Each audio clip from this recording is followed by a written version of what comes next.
Hey, this is a Q&A. I'm going to talk about how skirmish armies win games. Let's go. There we go. Whoopa. That wasn't what I wanted to do. Right. So Jared wrote to me and had this question. I have a question about tactics that seem to be affecting my playstyle and the army choices that I've been pondering over recently. I can completely understand that. Sometimes you just get stuck on an idea and you don't really see it moving anywhere, and potentially it that can get really frustrating, right? So, how do skirmish armies win games without killing enemy units? At least when I play them, they don't kill units and end up losing games. Yeah, that's a good one. Skirmish armies can win games, do win games, do win tournaments, but they need to be built in the right way, and you need to be aware of why it is that they can win, because there's an old saying, pins wins. What a skirmish army can do is it can pump out a lot of pins.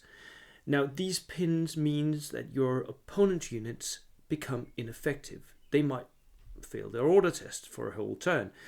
They might go down. They might do a lot of other stuff, right? Because you're shooting at them. And the thing to be aware of there is you need to be at the right range where the enemy can't close the gap, and still be within range so that your rifles, because it's mainly rifles that we're talking about here, can reach. So those 24 inches is like 24 to 12 inches. That is where you live. That is where skirmish armies really win games. For some armies, it's even like 36 to 24 because you have all the machine guns, right? The LMGs and that. So what you basically do is, with a skirmish army, you need to have more units than the opponent. You need to have more units because that means that each of your extra units can double pin one of his units, right? Otherwise, you're just trading tit for tat. He'll shoot you, you'll shoot him. One of your units go down, one of his units go down. That's a turn, and we wrap up and go to the next turn. That doesn't work. So with a skirmish army, you need to have more units than the opposing force, ideally. This means, at least in the skirmish section, so that's your infantry section and sometimes your armored cars as well. Sometimes some of the small teams, like LMG teams, for the Germans, for instance, they are also what I would term skirmish units. So you need to have more of those than the enemy does, at least than his mobile, pinnable units. Which means that quite often you'll need to have a high order dice count, or higher than average, which means that you have to cut down somewhere. You're going to have to be clever about how you spend your points, especially in your infantry section, because you can't go out and buy expensive veterans and expect to have more units than him. That doesn't work like that. That's not how it works. So you win by simply allotting 2 units to pinning down one of his. So when you look at the opposing force lists, and this goes into the next question. The next question is, when do you decide? How do you decide when to target a specific unit? For me, I decide that when I know the mission and know the enemy's list. Those two factors combined will inform me what it is that he wants to push up.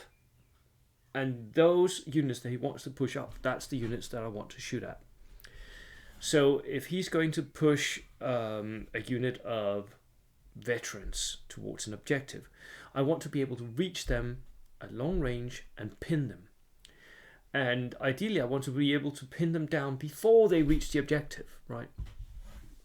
So pouring fire in, and you need more than one unit to do that.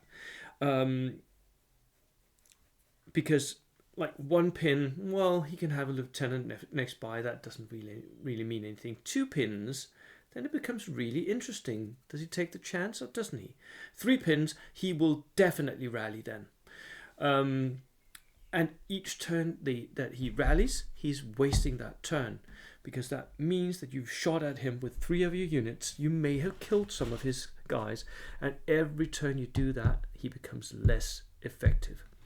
So what you need to do is you look at the enemy's list, you pick out the units that you know he's going to push these units forward, and then you just dump 2 or 3 of your units straight at that unit, shooting at it, shooting at it, shooting at it.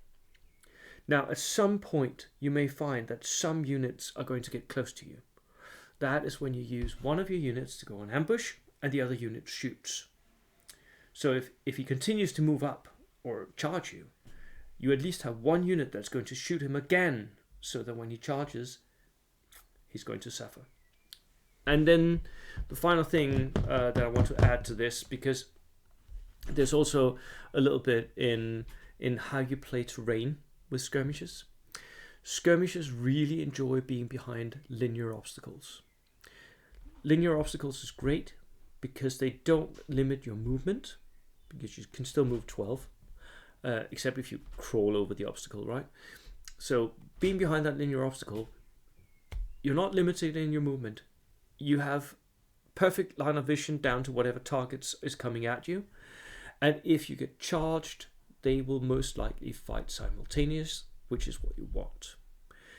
So, so being behind linear obstacles is a good thing for a skirmish army as well. Now, there are some armies that you really can't deal with. So there are some armies where you can't deal. That is, skirmish armies are really bad at dealing with Japanese, unless you have so much Daka that you can actually kill the units before they reach you. And they're really bad at dealing with Gurkhas, because Gurkhas can take up an atom, which means that they practically ignore the pins. They will move at you. As long as they don't suffer too many casualties, they'll continue to come at you.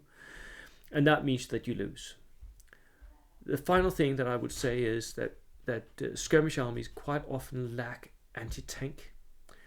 So back up for your skirmish line with Panzerfausts or bazookas or something that will keep that enemy tank at bay, because if you don't, he's going to move up, because skirmishes are really vulnerable to armor, basically. Assaults and armor. So that would be my suggestions for all you skirmishers out there. Think about that. Think about having, like, picking your targets when you look at his list already. Like, identifying what's he going to push up. Then just doubling up on that and using terrain to your advantage. Always be behind line of sight, linear cover or in area terrain. And shoot. Go on ambush and shoot. And then try to wear them down, because you're going to have to wear them down over a couple of turns, which also means, by the way, that like the first 1 or 2 turns you're going to have to push up. Typically skirmish armies will stay on their own half of the board, but they'll push up fairly early. Turn 1 and 2 they'll move up, and then they'll shoot, spend the rest of the game shooting, maybe moving a little bit back and forth, not a lot necessarily, just enough to take the objectives and kill whatever comes at them. Right. That was skirmish Q&A for me today. I will see you in the next video. Cheers.